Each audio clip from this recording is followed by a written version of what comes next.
So all of us are very, very sad to hear the news of yet another bus accident involving the death of 15 students, or God forbid, is there more? And then news came out, oh, the bus driver had how many counts of traffic offense, speeding and all that. And yeah, I think, and then of course there are many Malaysians who like to, I don't understand why Malaysians like to tag Ministry of Transport or who's our minister? Lok, forgot his name. Anthony Lok. Yeah. In a lot of other countries, right, you see big accidents like this, right? I mean, it's not fundamental systematic error. This is purely the, you can say, Malaysian, the disregard for law, and generally speaking, Malaysians who do this type of work, or companies who hire people, they just want someone to do the job. Maybe the salary they offer, that's all they offer, and that's hence the kind of quality people that you get. But this is, if you observe around Malaysia as a whole, right? Yeah, you can really scrutinize and say, oh, lorry drivers, bus drivers, maybe because these big vehicles, when something goes wrong, it involves many lives, because the vehicle that they are manhandling is huge, right? Something that is 12-15 ton going into an accident is very different from a van going into an accident or a motorcycle going into an accident. But fundamentally, the mentality is the same, right? The same Grab riders who jump the red light, who make illegal U-turns, who just speed over, jump traffic lights and all that, or cars that drives like nincompoops, or vans that carry stuffs, basically is Malaysian as a whole, right? Our mentality of law, of enforcement is not there. And then when things happen, all of us collectively, even the Grab drivers collectively, will go online and say, oh, these bus drivers, these lorry drivers, right? You put the same person, you take the same person, you put them in a bus and a lorry, they might be the ones doing it at the end of the day. So, and a lot of people like to say, oh, Anthony Lok not doing his job, or busy selling number plates. What kind of logic is this? I saw all these online comments, right? What kind of logic is this? He is actively finding ways to increase the budget for either JPJ or for MOT. And when you have budget, you can do more things. You can do more things that are hopefully safer for us. Without budget, you can't push through what you want to do. Like, you guys like to make noise, oh, you should have this, you should have this, you should have this, you should have this. Well, guess what? They need budget to do it, right? And he, instead of requesting for a higher budget from the cabinet, from the government's coffers, I mean, our government is not very rich, because all of you who likes to complain, how much do you earn? Do you earn more than 5,000 ringgit? Do you contribute taxes to Malaysia? Do you? Right? So if you are comfortable at your job, another accident, right? Motorcycle and Perodua might be. Okay, so if all you do in society is basically just no need to say what you do. Do you pay taxes? Right? So if you are not part of the taxation group that contributes your income to the government coffers, right? You're not part of the solution. You're not part of the people who contribute the budget. And Anthony Loke is actually actively trying to find ways to increase budget.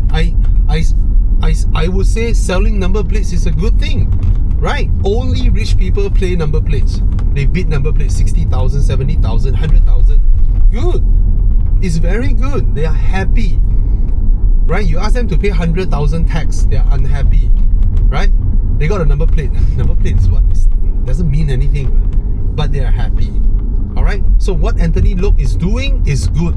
So for those of you who can't separate one fact from another fact, just shut up, seriously, because you're not contributing. You don't understand what he is doing, and you're just making so much noise out there that isn't contributing to the solution, right? So now come back to this very serious thing. It is a serious thing. I'm not saying it's not serious, all right? It is serious, right? And at the end of the day,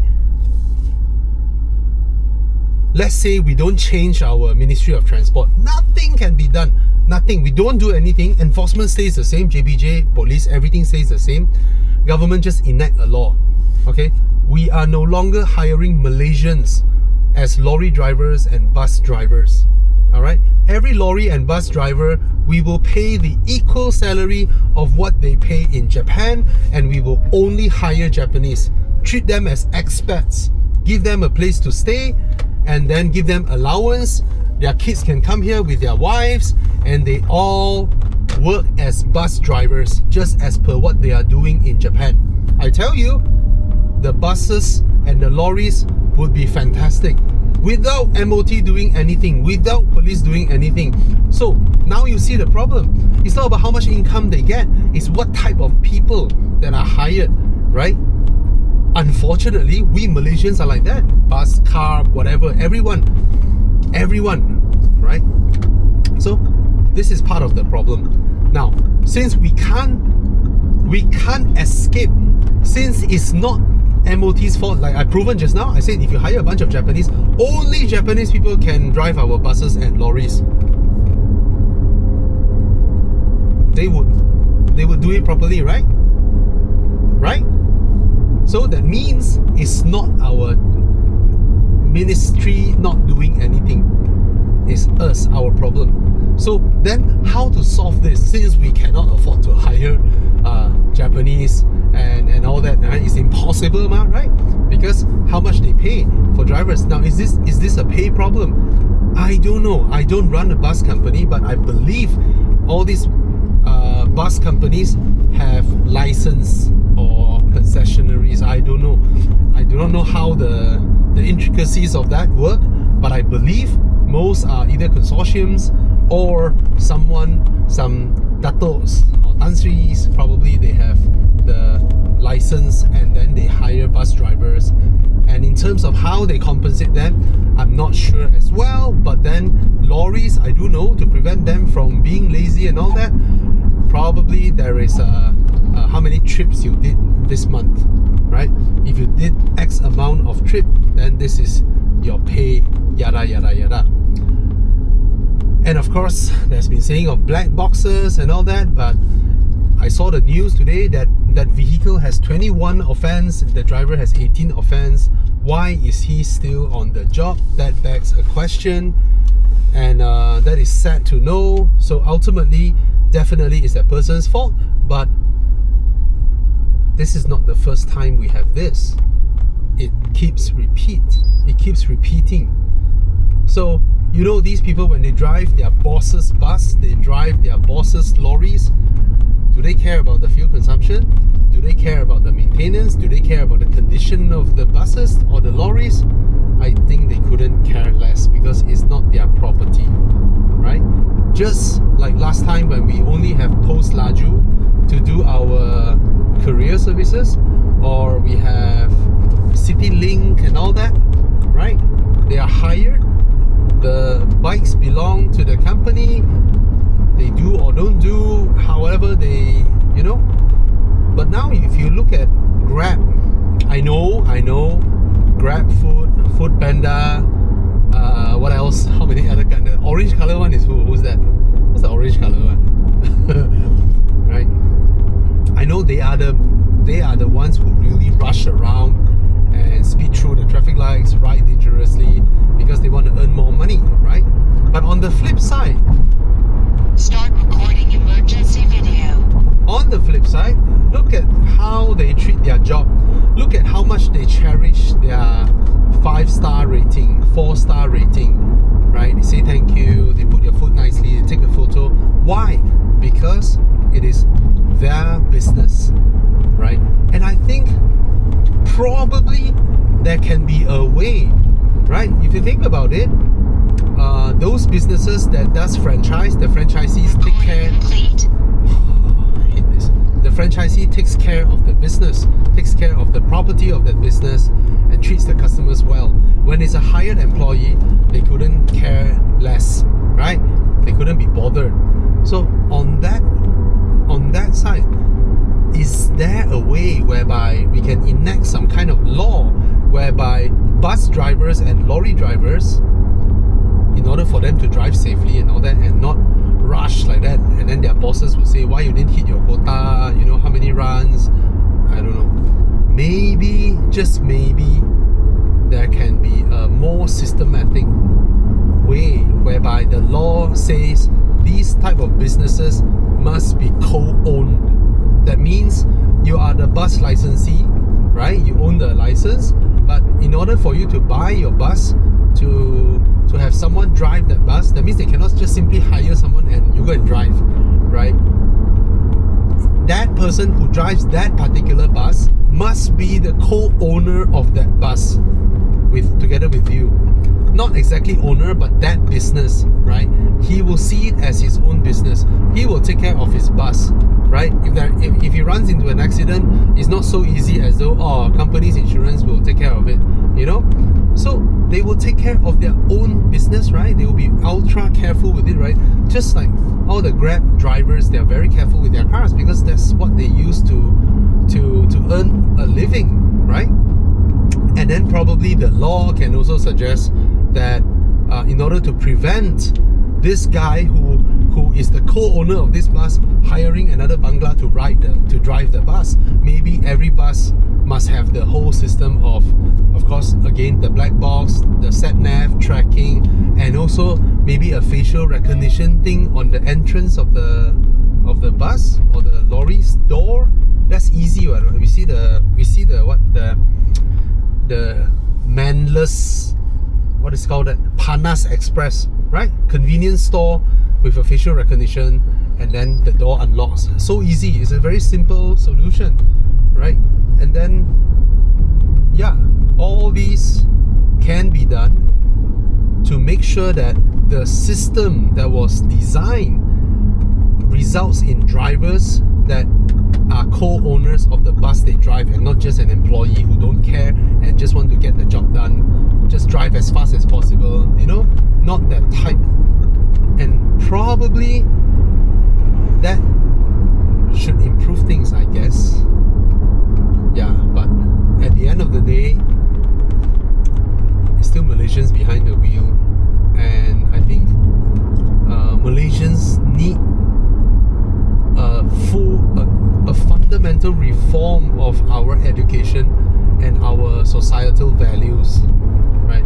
I felt our societal values have degraded and then somewhat coming back up slightly the past few years, but not fast enough, right? We haven't improved enough. I mean, seeing the roads now, I have to say, drivers are way more civil on the roads these days compared to probably 10 years ago. Really, I'm noticing a stark improvement in driver habit, the civil mindset of Malaysians have improved a lot, right? Now you see one car throwing rubbish, nobody can accept it out of the window. Nobody can accept that, right? We all collectively want it better for our country. And I just think that there is a way to solve this, not from more severe punishment, not all that no use one. I mean, I have to say it is literally useless to just punish a more severe punishment. Why? Because people who do these things actually bet on not getting caught. Do you understand? In their mind, nobody will catch me. You get what I mean? You can tell that person, you will die, your whole family will be hanged, capital punishment, as long as they believe I won't get caught. However severe the punishment that comes after doesn't matter, as long as he thinks he won't get caught. That's the thing. Alright? And yeah. And I saw other news saying, the driver saying that he did not speed, but well, we all saw the footage. Yeah, very sad.